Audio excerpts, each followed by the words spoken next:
Во Македонска каменица се одржа завршниот настан и доделувањето на наградите за најдобрите 12 детски цртежи од годинешниот ликовен конкурс "Рудникот и градот низ времето и имагинацијата", што беше во целосна организација на Рудник Саса и Фондацијата Рудник Саса, беше реализиран со голем интерес меѓу најмладите.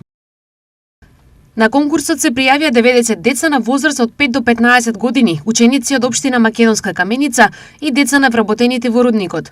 Годинава за прв пат наместо индивидуално создавање, учесниците творија во организирани креативни ликовни работилници под менторство на локален ликовен уметник педагог.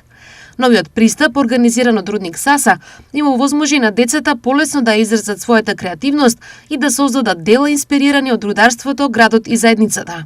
Соопштуваат од Рудник Саса.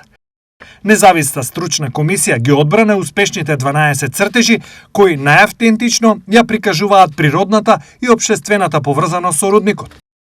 Авторите на наградените дела добија парични награди, додека сите учесници беа наградени со благодарници и сетови за цртање и сликање, како охрабрување да продолжат да го развиваат својот талент. Избраните цртежи ќе бидат објавени во официјалниот календар на Рудник Саса за 2026 година, како и во други изданија што промовираат млади таленти од локалната заедница. Стои во соопштението.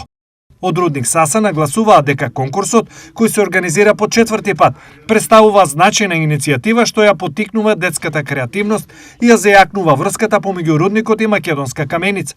Фондацијата најавува продолжување со поддршка на активности кои ги промовираат талентот, знаењето и заедништвото кај најмладите.